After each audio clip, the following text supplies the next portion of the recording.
Hi everyone. Good evening and good afternoon. Good morning. I'm Vedant. Uh, I'm a IT professional with 7+ years of experience in performance testing and engineering, with expertise in Neoload tool. I'm audible. Yes, whether you are audible. Yes. Okay. Okay. First of all, thanks for joining the this session. Yeah. I started the recording. I'm sharing my screen to discuss about today's content and this demo. Let me know once it's visible.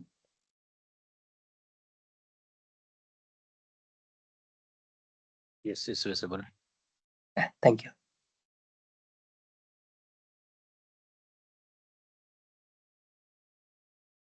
So today's session is all about performance testing and performance testing using Neoload tool.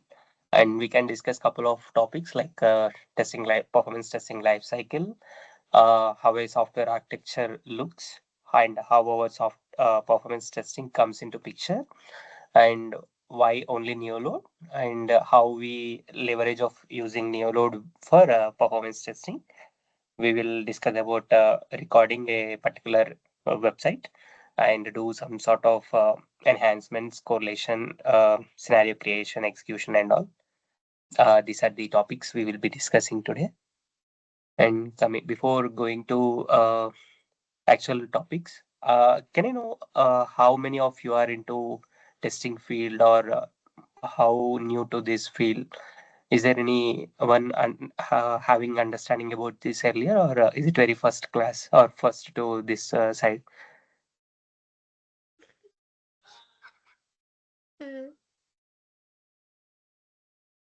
Yeah, let it be interactive, no worries.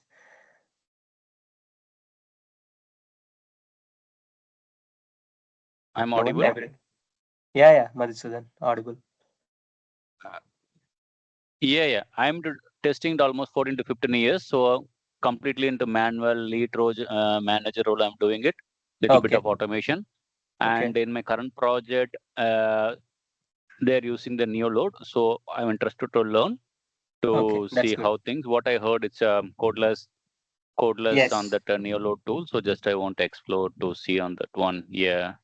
Just quick yeah, thing on the Neoload.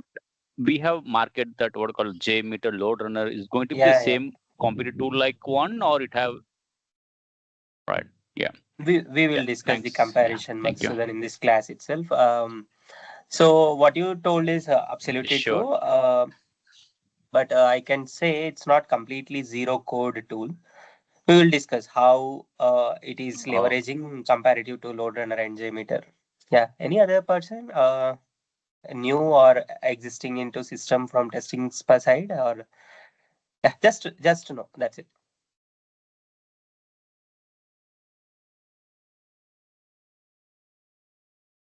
Hi everyone, I'm Swati. I'm having 3 years of experience in manual testing in banking domain.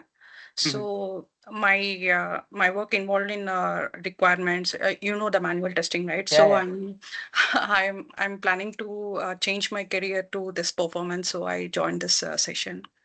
Good, good. Okay, Thank you okay, everyone. great. Yeah, Mother, I'm just learning to know how the tool works. I'm Okay, not that's into great. testing. Sir. So mostly everyone is new to Neoload and performance testing wing, if I'm not wrong.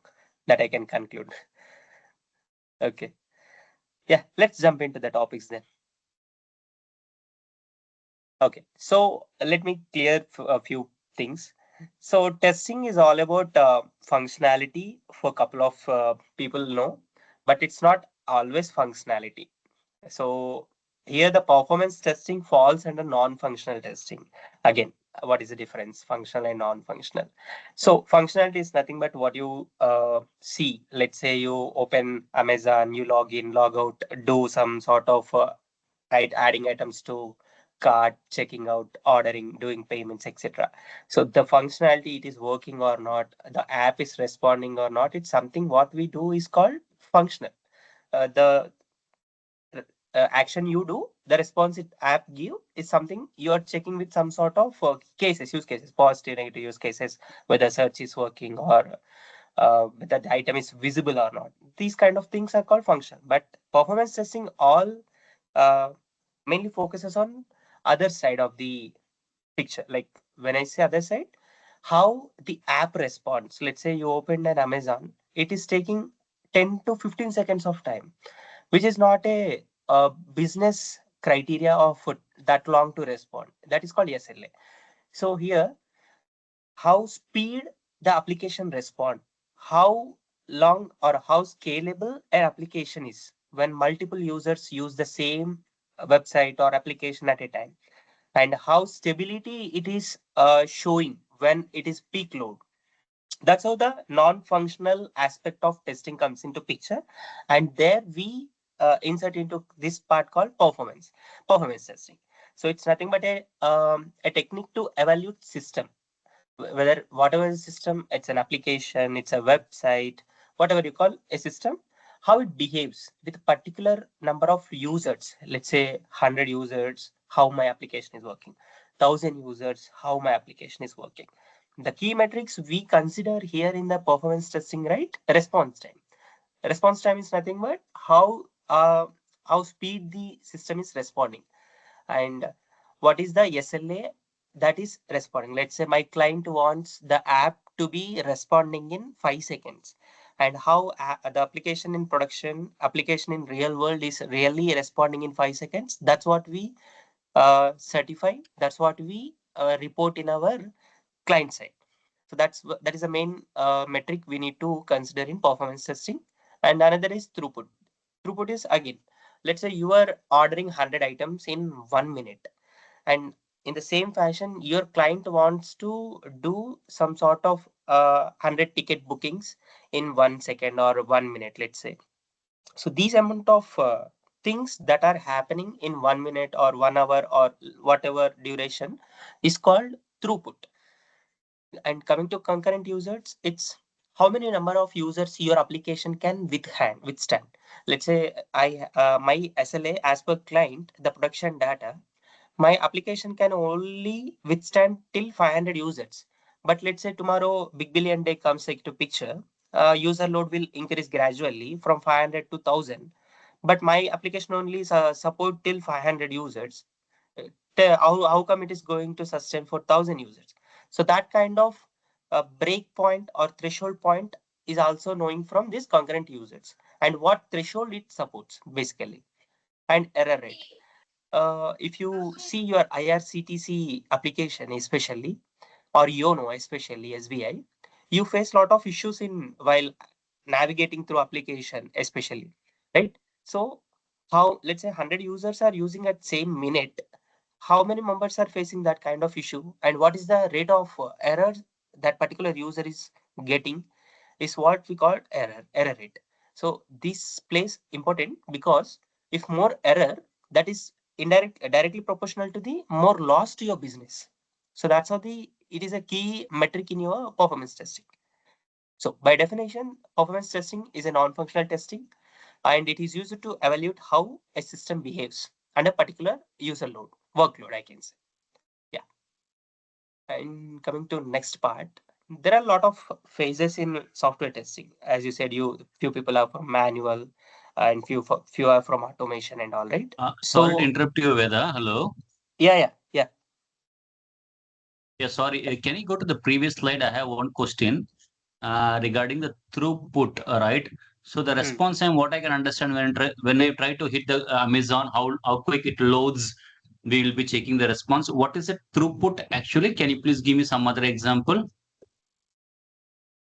Throughput is nothing but how many number of how much amount of data that is being transferred over internet. Okay, like for better understanding, how From many the number server, of on the server. Okay, so it is calculated only on this MB or KB sizes.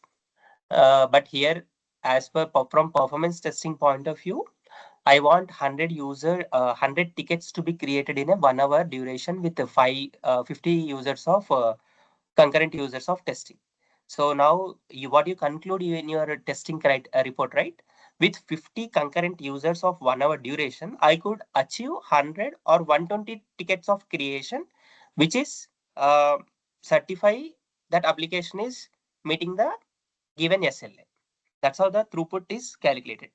But in real time, it is the amount of data transferred over the server. Okay, is it clear? Yeah. Thanks. Okay.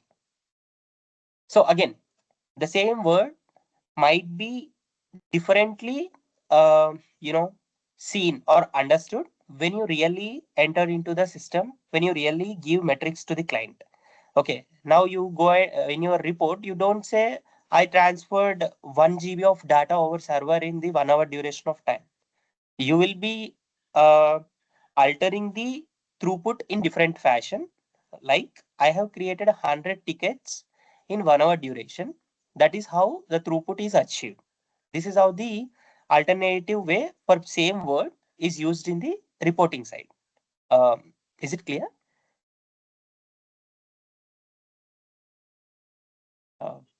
Is it clear, Madhumohan, right? Yeah. It's all good. Okay. Yeah, thanks. Yeah, Okay. thank you. Yeah. So if you see, there are a lot of phases in software. We have a lot of testing phases, I can say, rather than software phases.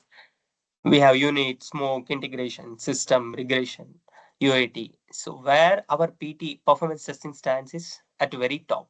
It's not the top, I can say. It's a second last before the application going into live. You are developing a application and you need to do all testing before handovering that application to your client. So what does client require from a particular organization? He needs a checkpoint of testing phases that has to be done as per the agreement. He will see, yeah, unit testing is done, all the bugs are fixed. Let's go to smoke testing. Yeah, smoke testing is also looks good. And in this fashion of ladder, everything can be done. Then actual picture comes into part beforehand. Like tomorrow I have a go live. My application is going ready tomorrow and my client is going to use it in tomorrow. So the organization plans in such a way performance testing has to be done in 2 weeks of prior or 1 week of prior before handling it to client, so that early issues can be mitigated. What are the early issues that are going to be mitigated before handovering to client is whether your application really handling 500 users in peak duration of my uh, festive season. Whether your application is really, the software code written is really handling the deadlocks, errors, what you say, the laggingness of the system. All these things are really checked from you. That kind of checkpoints can be only known from performance testing phase. Okay, here all the other phases are like you're checking the functionality checks. Yeah, this login button is working. User can able to see the all kind of dashboards. User is able to navigate, search, add to items to cart, do payments seamlessly. But all the things are like one user check. But actual client usage is like peak load, like different regions of the world are using same application at same point of time. How my application is responding for that particular peak duration is how the checkpoint is evaluated is in this way, performance testing. So tomorrow you're going to do a performance testing for your application. The first point you will be asking is UAT ready? Is smoke test, unit tests are done for that particular critical business scenario? These checkpoints will allow you to faster the process. If your organization is not done all the below testing and directly asking you to do performance testing, then you are being a performance tester need to do all these tests, because you have to be seeing that bug for the first time, which has to be mitigated in unit testing or other testing phases. That has not to be done. So in order to bypass all that phases and time, you will be seeing, or you will be getting ready into performance testing once everything is done. Okay, that's why the performance testing will be done at very last before handovering it to client. After all the issues and minimal issues are mitigated and resolved from bugs, then the performance testing will look into the criteria like speed, stability, scalability of the system. Okay. Now the importance of performance testing come into picture. Why exactly, what exact points that performance testing is focusing on? It's really focusing on the system bottlenecks. What system bottlenecks? Application scalability. As I mentioned, 500 user application needs to be withstand if 1000 users are getting on to application usage. So that's how the scalability comes into picture. You are using a GCP server application. Now you need to increase your server capabilities. It means increase the server's potential as soon as the user gets increased. That's how application is getting scalable with the particular load you are putting in, and improve user experience.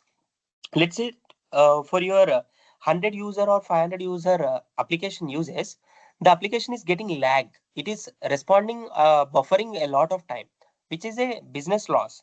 So I have to mitigate, I have to look into that level, to reduce the to maximize the speed of user experience. So this is another important point to discuss, to as a checkpoint to give the client. And another is it whether application is not getting crashed during the high traffic. This is called stability, I can say, because all are doing different functionalities at the same time. Your application need to be supporting, right? That is called stability. And these all checkpoints need to be validate the performance of particular application before production. It's nothing but before going to live. The main agenda of performance testing is to check speed, scalability, and stability of a system. 3S, I can say. Okay. And coming to types of performance testing. So how a performance testing can be done in particular organization? There may be different protocol, there may be different domains in the market. What kind of test I need to leverage into my client? Client will come to you and ask you, I need a testing for this particular scenario. All we need to do from our point of view or our expertise, what particular type of test is suitable for client requirement. Let's say client only needs specific users of testing for specific duration. I will directly go with a load testing approach. But if client requirement is like need to load the system multiple times so that the application is getting breaked or not, so it is like checking the threshold of that application. So we will choose, or takes into consideration stress testing. So if client requirement is like that, if user has to be increased gradually, not at a time. Let's say after 30 minutes user has to increase like for 100 to 200, and after 15 minutes the user has to decrease from 200 to 150, and after 20 minutes he has to increase from 150 to 300. So in this scenario we has to design our scenario, we has to propose the testing approach by spike testing. So in the same fashion we have other testing like endurance and volume. So it's all up to us. It's all up to our expertise, what client requires and what approach we need to choose and what methodology we need to incorporate. And that will ensure our expertise with any particular tool, not only Neoload. And these kind of tests we usually do in performance testing side. Any doubts? Hello? Yeah, yes, sorry. Yeah. Ask me doubts if you really don't understand at any point. I'm okay with that. And tell me if I am going any at a speed rate or slow, or if I am missing any point. Please, because this is a bad demo, right? You can tell me what point of I can improve and all. That will be useful for us. Is it clear? Yeah, yeah. The question is, like you mentioned, load testing, stress, Yeah. spike, endurance, volume testing. Hmm. Like in the Neoload tool, do you have any specific option for each, like separate Yes. one, or how it would Yes. be? Yes. Yes. We have. Okay. So all the features is default loaded in the Neoload tool, right? You mean to say? Yeah, these are not features. These are the approaches of performance testing. It's a kind of approach what you incorporate with the existing tool to your client. It's not a option that a Neoload is supporting this option, this option. It's an approach. It's how you define your load test, how you define your users to particular, test scenario, test use case. Yes, it So with supports. the Neoload w- supports so with the tool, I can do either load test, I can do stress testing, I can do everything. spike, or I want a combination of mix of everything also I can do. So what Exactly, do you mean to say? exactly. The approach depends on the customer, Correct. like single user, multiple users, you will go for load testing. Of more user, you will go, depends on that approach you'll be doing it. Okay. Agree. Right. In case, just out of curiosity, in case you find a bug in the non-performance testing, some that time response is taken, how you fix it in the server or in the code side? How the issue will be fixed actually? No, no, no. That is the bottleneck we come up with testing. See, Hmm. during testing, none of the bug is resolved. After testing, you will conclude lot of things in your report. How your system respond is one thing. What are the underlying server metrics, CPU, RAM, memory, uh, database, deadlocks, logs, error logs. Lot many things you takes into picture and you will summarize and you will give suggestions to your dev or client that the system doesn't support the criteria. So it Okay. doesn't happen anywhere during the testing. The bug is fixing and you need to start or continue the test. That's the thing you need to do testing with a gradual level or as per client, and then you need to uh, suggest and do retesting. You will be doing testing in the non-production environment or production environment? Again, it's again your requirement as per your client. If he wants to do in production, right, then Mhm. he has to be so cautious about it because production data is critical. So we will be taking a replica of your production data into another Backup. environment. Okay, Mhm. let's say it is QC or let's say it's a UAT1, whatever. You will be taking a replica of your production so that it will your testing won't impact the actual, production. Production Okay. like environment is same as give same results whether you do it in production and production like environment. Okay. So you mean to say, in short, once you do the performance testing, you Hmm. will be giving the complete report and the load, Yes. stress, whatever the blah blah blah everything. Yes. Then Yes. the project need to see whether they can manage with it or they want to improve the server or the Correct. code side, whatever they do it. And then once they do the what they call the fix or whatever the redeployment, Deployments and fixes. again you will Yes. do the one more round of performance testing.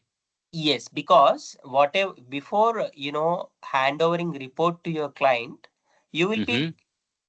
assigning a criticalness of the bug. Let's say it's really blocking the user activity. It's really blocking the user experience of the user. It won't be a matching with your SLA. You will be assigning bugs, which is really a critical and that has to be fixed before going live. Ignoring that will cost business. Okay, Okay, so in my current experience, right, so many projects I worked, I can say mhm, the performance testing is minimal done, right? That's what I noticed. But rather than they're going for the pen testing, which means the security testing is more critical. So what is the weightage in the current market and the performance testing actually? It means in my projects, I haven't come across much. Means I mean to say one or two people yeah, projects they do performance and most they don't do. That's what I noticed that we mentioned not applicable.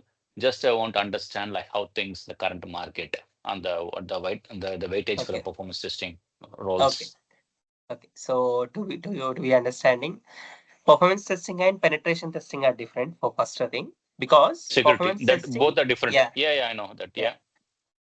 Yeah. The scope for performance testing is really good in market right now. Performance Hmm. testing is a niche skill, I can say, because it mitigates the application issues, which is similar to the SRE DevOps kind of activities in the organization. You can scale up to SRE DevOps side of things from performancing base. It has a scope. most of the organizations I know in the Hyderabad, Bangalore, and Chennai regions, especially, whatever the department it has, right? It has performance testing wing, which compromises minimum of 10 people, at least 10 people. Okay, so we have good scope for performance testing. Still, the scope is in the same level, and we can leverage into different roles in the software side itself. So there is no worry on that. We are in a good shape as of now, I can say. It's a niche skill right now. Is there impact on the AA? No, You no. know, right? As of Because now, with no. with the AI now we can do the functional testing. We can also implement that automation also is there, right? Yeah, Is yeah. moreover. Yes. And how about the performance testing with the cloud? Performance testing don't have any impact with AI because performance testing leverage using AI. Okay, so there is a difference. Here, the manual intention is really required because here the client requirement has to be designed with a specific particular point of use cases like this. And in order to design them, you have to manually work on the scripting part. In scripting part, you have different concepts again. There, it's really a multiple, what I can say, manual effort needed in performance testing, especially. There is much, there is no scope of So you replacing mean AI to as say, of now. yeah. In short, completely we cannot be completely cannot AI cannot take over or take. You mean to Take say over. we need some Yeah. manual intervention, do something, checks those Yes. things. Okay. Yes. Because tool, a performance tool itself a complex, this thing, um, Oh. designed way. In order to understand the complex tool, a manpower is needed. In order to understand the client requirement, manpower is needed. And in order to leverage, I can say you can definitely incorporate the AI things into your performance testing tools, but you Mhm. can't be replaced, I can say, at least in next 5 years. That I can guarantee. Because Oh, AI is getting advanced like anything, I can say, but I can't guarantee 100% you're going to be replaced. But at least for next 5 years, I can say it's you can be replaced. got it, got it. Like you There is mentioned no some script. guarantee for any other role, I can say, as of now. It's Yeah. not I only understand. particular to I performance understand. testing, to be And specific, because yeah. it creates some sort of confusion tomorrow. Right? So, yeah, Yeah, I understand. Yeah, thanks for that. So one more question regarding the Neoload. You told little bit coding scripting is you told it's required. I will What show that. language will be? Which language will be JavaScript. using it? JavaScript. JavaScript. Okay, okay, just okay, We'll right. take a QA at end of the session, but I want That's to fine. know the Mm. questions from the topics that we are discussing from the slides because it is something we will be in the track. Okay, QA Understand, will understand. be having any questions at last minute. That Got it. will be a good point of track that we can keep for learning and for QA. Yeah, got That's it. my approach. Is that okay? Yeah, continue with that. Yeah, thanks, Yeah. thanks. Till this point, any doubts? Because I want to know, as you mentioned, you are completely new to the performance testing. I don't want to rush into speed or increase my level of teaching. I just want to understand whether the topics are clear till this point. Did you understand what exactly performance testing is? What exactly we do? What is the types and all? Hope you are clear, right?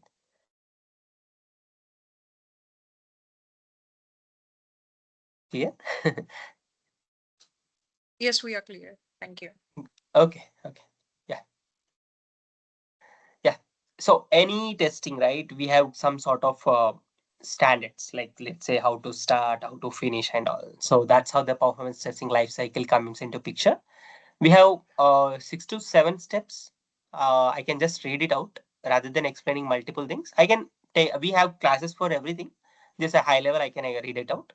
Requirement gathering. Any testing or any case, requirement gathering is the first step, I can say, because there you interact with your client or stakeholders or developers.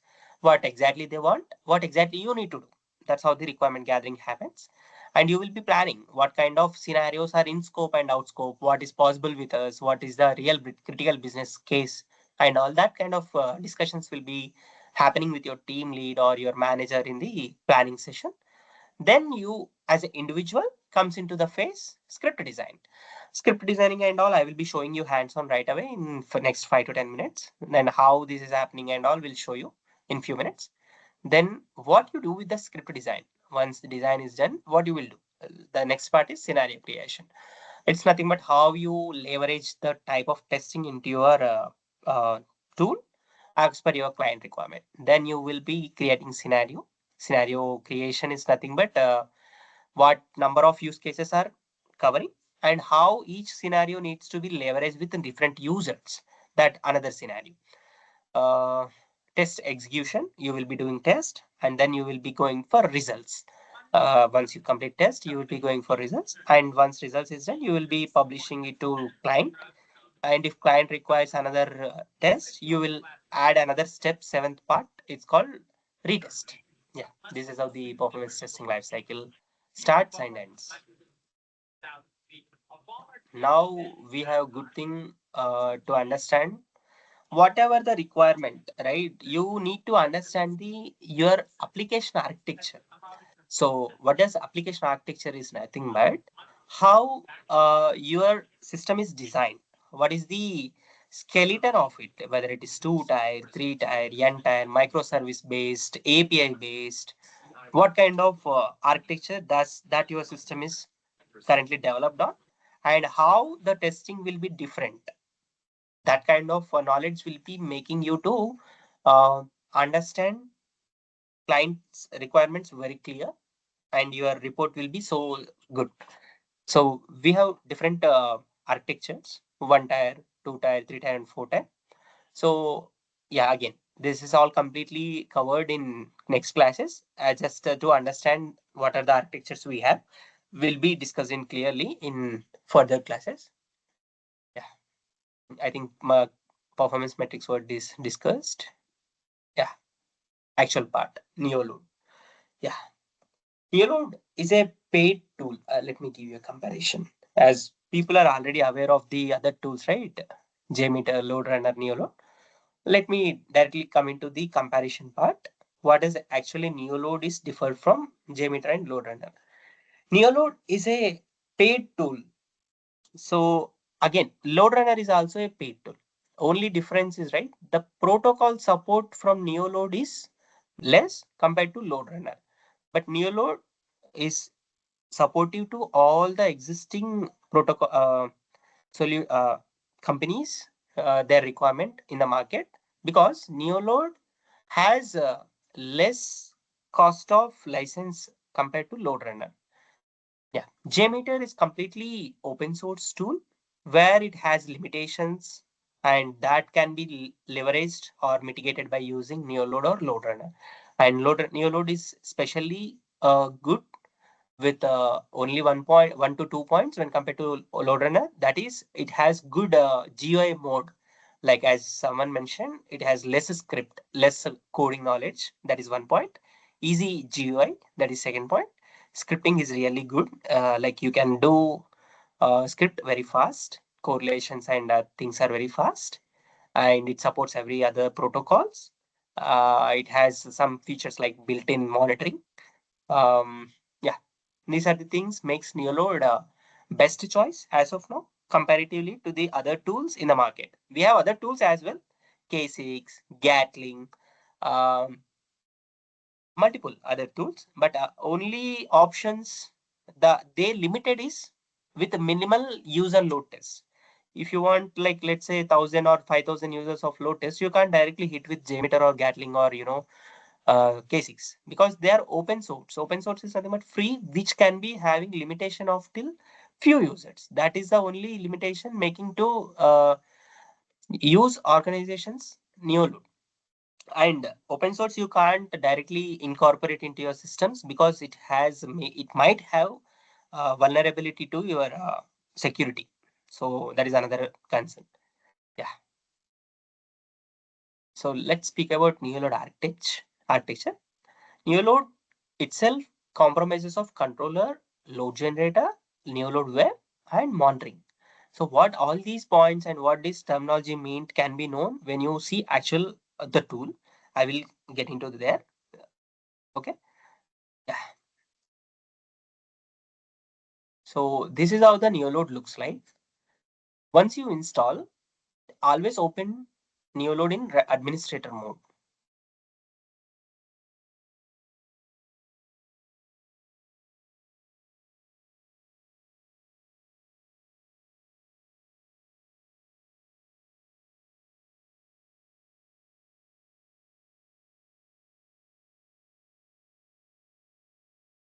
Yeah, this is how it looks like. This is GUI mode of Neoload. I'm using a version 2024.1, which is a long-term support. It means the improvements or the deployments to this particular version has been tested and in being used for a long time, and it is supporting every other features in the market. So that I have chosen this long-term supportive. Currently, I believe 2025.3 is the latest version. You can also use that. There is no harm in it. And yeah, so we need to start recording, doing other activities, right? I'm just launching the project. You can just put demo March 7. Let's finish. I'm just putting my some sort of names. This is how the things starts. It will welcome you by showing the icons, how it looks and all. Just click OK. Yeah. This is how the GUI mode looks like.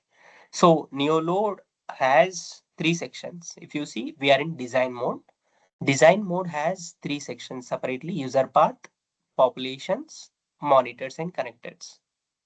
And it also has other sections like advanced topics, actions, which compromises of like coding points like if else, loop, switch, transaction, try catch, rendezvous, and some other advanced things, CTX protocol, SAP protocol things, and all. So let you also find all other options in every section. This is all design looks like. Here you do recording. If you have some API point of things, you can import directly here, or you can also import your Postman also here. Coming to runtime, runtime is something where you actually do your load test. How you configure your type of testing like load, endurance, spike, and all from runtime view. There you have different section like scenario. There you prepare your users and all. Uh, in coming to runtime, there you see how your load test happens, how many users are ramped, what is the response time, how much throughput it is happening, how much errors it populated, how much alerts it has shown. Kind of things can be seen in runtime overview. And runtime graphs, nothing but like, let's say you have doing a payment transaction, how that payment transaction is responding can be seen in runtime graphs. You're getting some sort of errors. At what time you got error, at what user level it got error, that can be seen in runtime errors, runtime alerts. If you, let's say your threshold is 80% of CPU utilization, it is getting crossed with your test. So those can be seen in runtime alerts. And runtime users, let's say you're doing a 50 user load test, how you going to see 2050 user action, that can be seen from runtime users. So these are the all options available in runtime. Coming to results, again, results have a lot of sections. Test summary, how your test went, values of the test, graphs, errors, alerts, logs. We will discuss every topic of this particular tool in detail when actual sessions goes on. So these are the three sessions it compromises of. So I will just directly go to recording part. I will show you a demo of how to record that.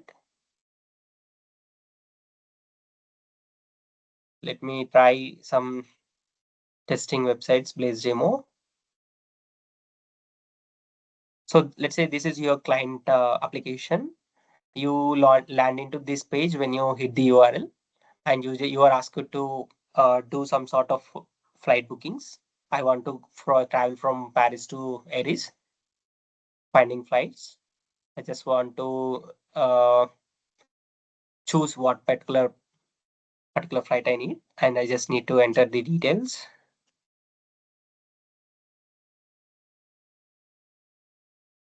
And just purchase flight. So this is what a functionality tester do. Okay. So what we need to capture and what we need to do, right? We need to capture this flow using our Neoload tool. How that can be happen, right? We can see right now. So Neoload will be acting as a proxy to capture the request and response of particular application. Again, I will also summarize some details on the what is request and what is response.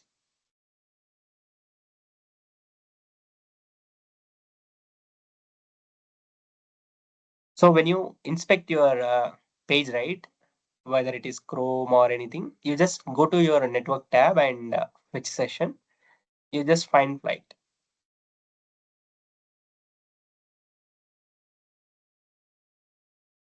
So you see different type of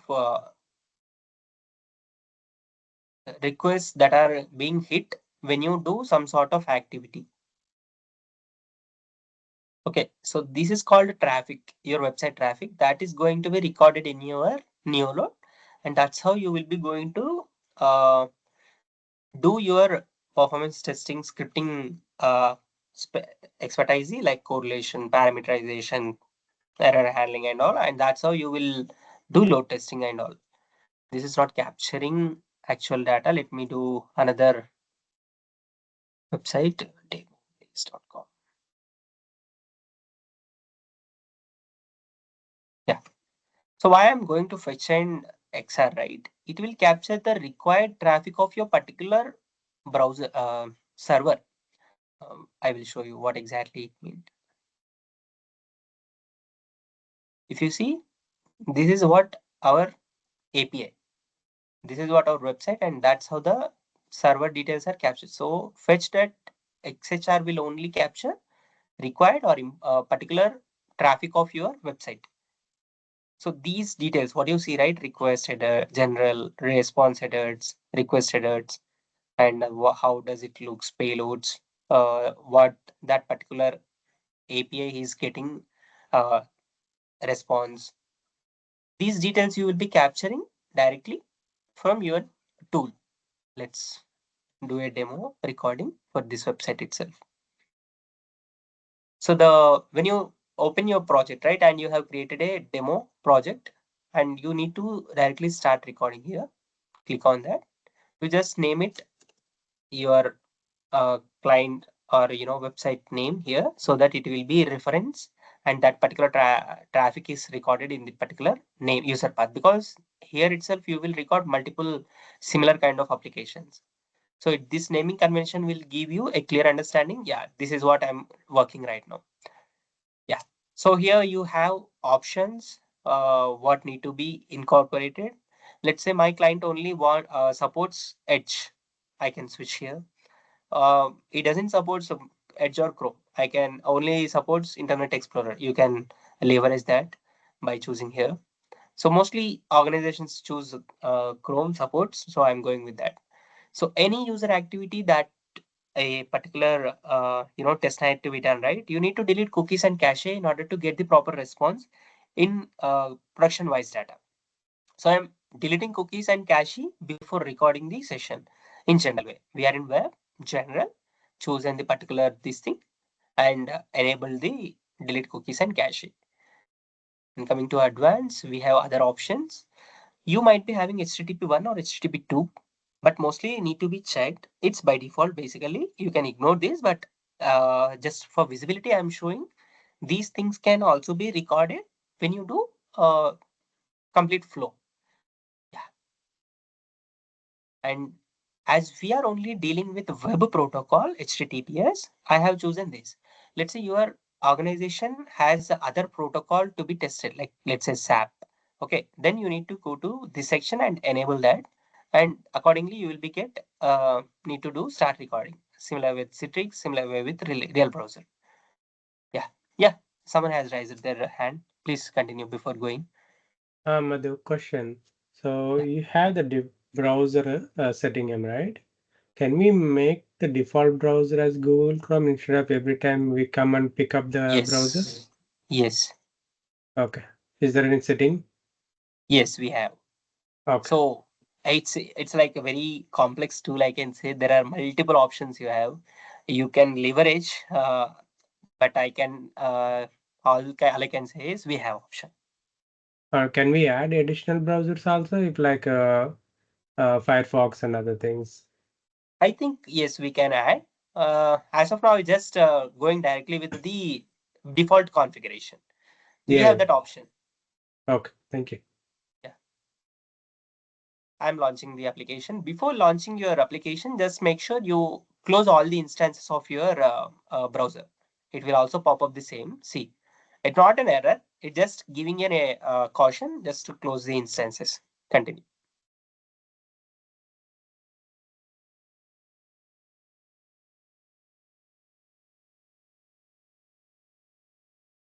Yeah, so we landed. Now what we need to do is, right, you need to mention particular action as a name here. So this is transaction. What I'm doing, I'm launching the URL of your particular client based call, that is demo place. I'm just hitting it. Before you do any action, you need to mention the name of particular action that you are hitting the transaction URL, right? So I mentioned it as launch. Okay.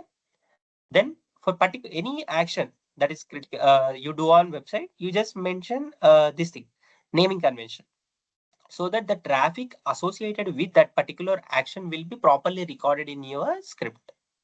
So now I'm directly going to laptop. So I gave the naming convention as laptop.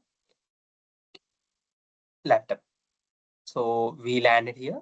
Now I'm choosing a laptop. Just select any laptop. Naming convention is select laptop.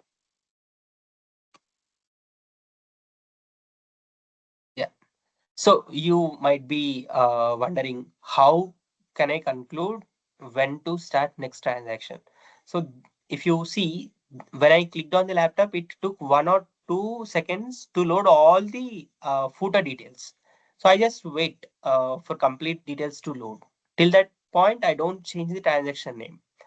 Then I will modify the transaction name, add to cart. Yeah, product added. Okay. Now go to cart.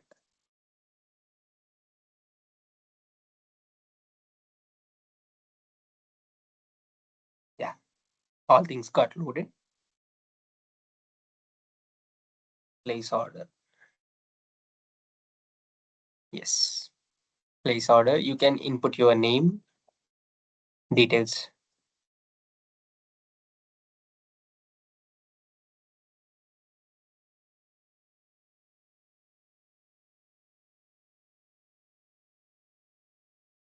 So this is another transaction. I can change the naming convention. Okay. Purchase is done. Purchase. Okay. Yeah. So safer side, I just go here. I just open the things. Yeah. I could see traffic has happened here for everything. Purchase okay is my last transaction that's happened. Everything is getting recorded. Yeah. So far we recorded. I'm just stopping the recording so that we can get into other topics.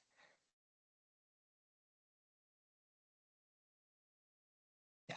So this is called post recording wizard. What does it indicate, right? It will allow you to choose what traffic you are going to test. I only need demoblaze.com servers. Okay. So I can only choose the naming convention related to demoblaze.com. I can ignore every other things because that will be unnecessary to my client and will also create more mess to us. So you can directly unselect all and just choose the required servers for you. Demoblaze. Next. So there are some sort of framework supported by Neoload. If you have developed some and incorporated in this tool, you can use it. But if you don't have utilized it, you can just skip it. Yeah. So I'm just going with the think times as recorded. You can also overwrite here by selecting this option. I'm going by default. Next, and just finish. Yeah. we have completed a critical business scenario for particular application called Demo Blaze. And this is how it looks like. If you see, you need to double confirm this is my API, this is my server related info or not. Yeah, if you see, the server naming is Demo Blaze. Yes, this is my API. I have recorded it properly. If you come down, yeah, Demo Blaze. But you have observed a difference for particular this request and this request with .css, because when you open this website, sorry, you could see a lot of image URLs. You could see different sections, header, footer, different labels, and all. Sorry. So all this information is carry forwarded in that particular server and getting recorded within particular transaction. Yeah. So transaction is nothing but whatever the user flow you do. Let's say you logged in. So that is a transaction. A login doesn't involve one request. It has multiple other requests, right? So that's how launch is incorporating with multiple requests. This is how the difference can be seen. So these are the transactions we recorded. These are the URLs that it got recorded. All are related to our server itself. So we have seen how to record a particular business flow using Neoload. Yeah, this is about how to record a particular scenario. And the next part is how you do correlation, variable creation, scenario creation, and all. That will come into picture in every next classes. And this is how the incorporating Neoload in your performance testing for your daily activities. I have created this particular application before, and I will show you how it is working by one virtual user. So you have created that and you have did everything properly. What is the next step to do? You have to validate it. Validation is nothing but you have to manually uh, check, right? Rather than manually checking, you have to run your script 1 or 2 times. Let's say, let me run it here 2 times and check the flow you recorded and the correlation parameterization you did is working well or not by virtual check. Yeah, I can do scroll lock here. I'm hitting the particular website. Yes, if you say request demoblaze.com got hit and I'm getting a response. Yes. In the same way, I hit the launch button. See, this is the response I need 5.94 seconds. I hit it second time. It took 4.86 seconds. Similarly, laptops 1.26 seconds, 1.14 seconds at second time. Yeah, this is how the validation is done initially after your script development is done, and you will be concluding. Yeah, my script is ready for load test. This is all about HTTP protocol. Let me show you real browser protocol as well, how real browser works and all. I can just validate. You can understand what is the difference between a real browser and HTTP protocol.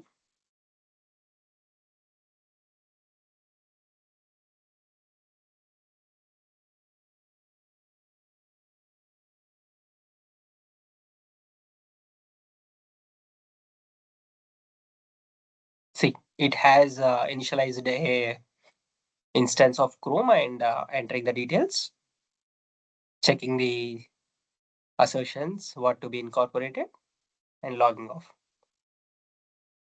I think I kept, yeah, 2 iterations, so it is doing same.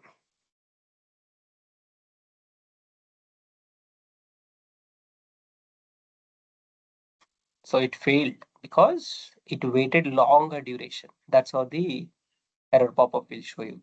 Can't open browser, context also already running in the virtual user. It should be closed before opening new one. The first iteration is done. If you open here, this is how the error where it failed can be seen. Yes. wait for navigation assertion error, because the first instance does not closed properly. That's how the error has popped up. Yeah, this is about real browser usage. This is only a recording part. You have to work on enhancements by creating variables that Neoload supports. There are multiple variables Neoload supports, like counter, list, file, SQL queries, random integer, dates, UUID, and all. So someone asked where I can use coding here.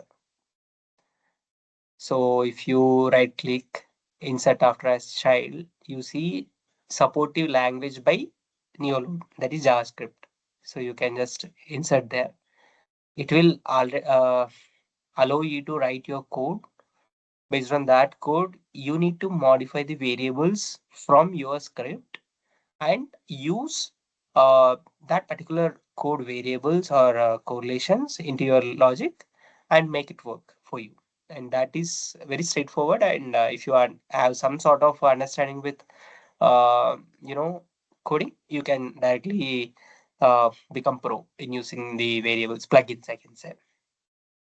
Yeah, these are the things in today's session, guys. Let's come into QA. Yeah. Yes, Mansur. So you showed me the JavaScript, right, Vedanta? Like I don't know about the JavaScript, so you'll be teaching some basics on the JavaScript, like how it works. No. JavaScript basic can be taught here because we don't much use the coding in Neoload, especially. Mostly we have same code for every, testing, like file path writer. Mostly it will be same code for every test. Just you will be modifying variables. So I can say it's a one-time code that you get from dev or from you. If you write you own, anything is fine. So mostly you can get interacted with your dev or your client also provides sometimes.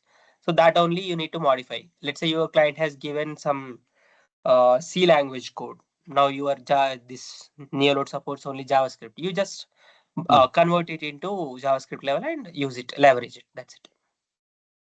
Either we can do or we can get a support from the development team, you mean to say. Yes. So you're not going to frequently modify the code for each scenario, you mean to say? No, the only modifications, right? The variables you use. Let's say for DemoBlaze application, you have used a variable name called ABC_1. Tomorrow you're going to test Isha Training website. Then you will be changing the ABC_1 with the variables you used in the Isha Training script, right? That's it. The logic will be same. The only variable part you need to look into.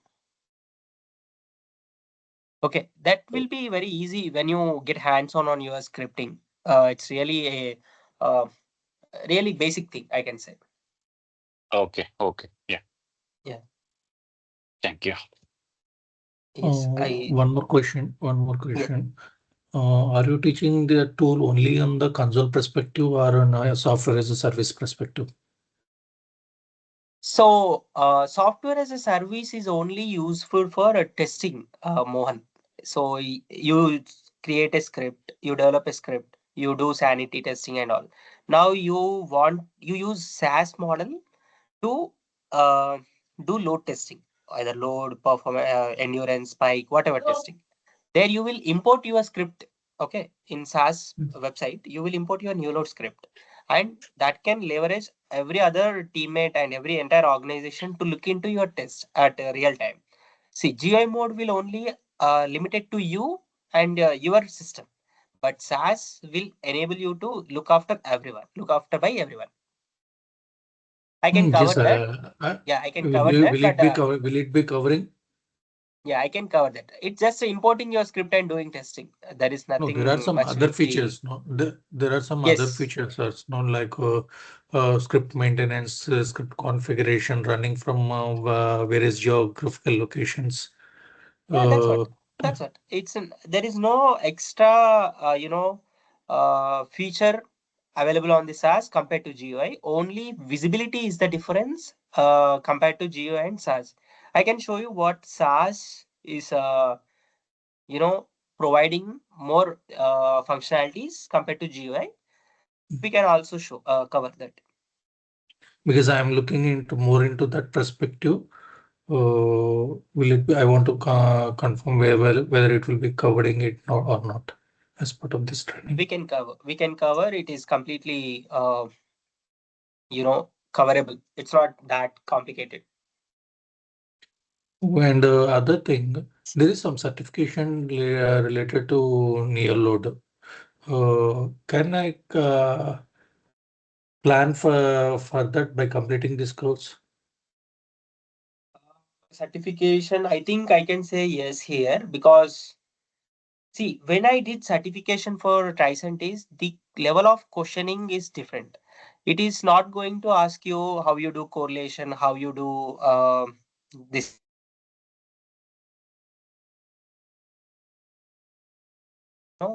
questioning. The pattern of testing certification question is different, I can say. You can browse the previous questions of Tricentis. You can understand what kind of certification questions it has. Yeah. Okay, that's it. Mainly. Yeah. Dev.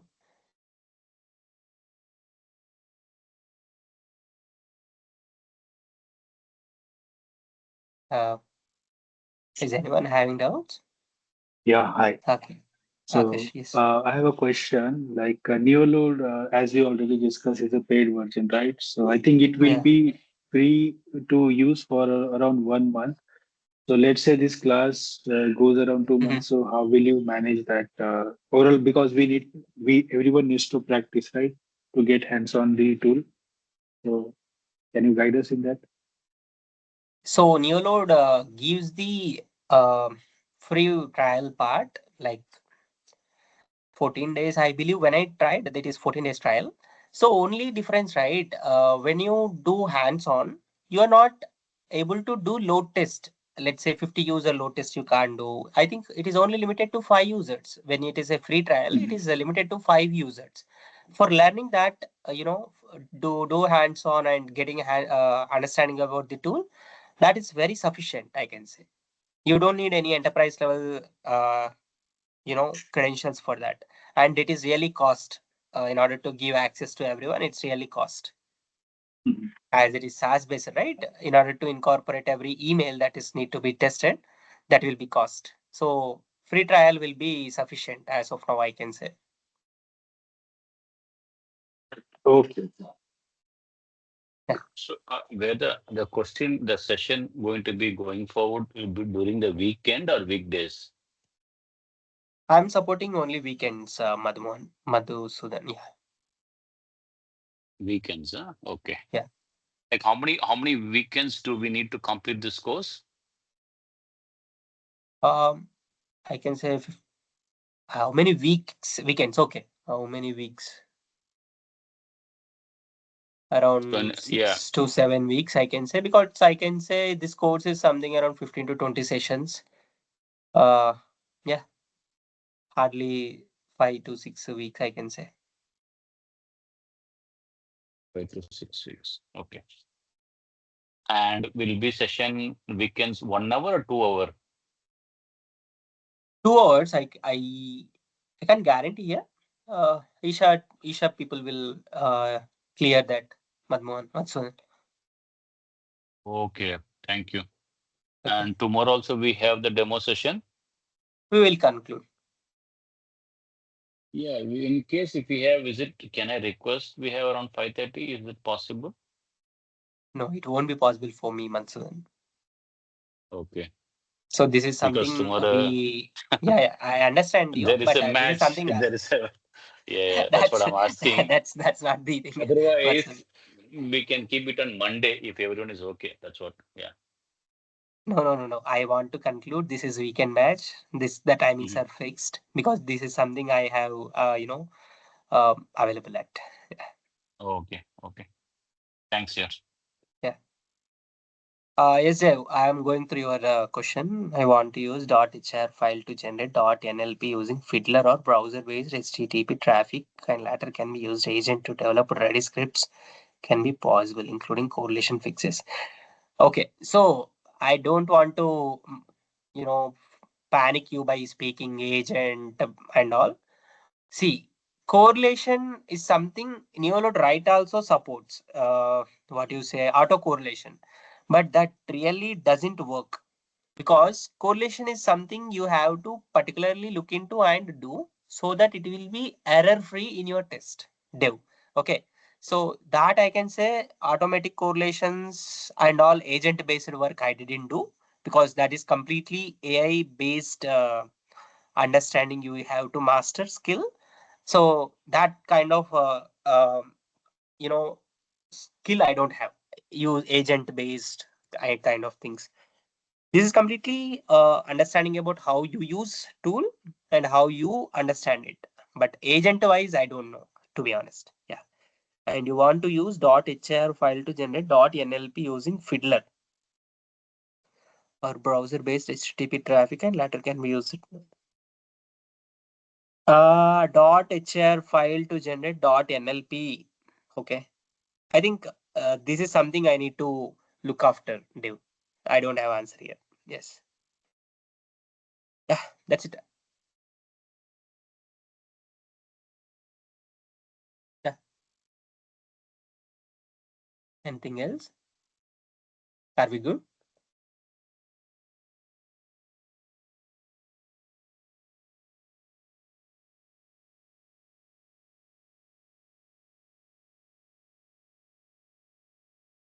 Hello?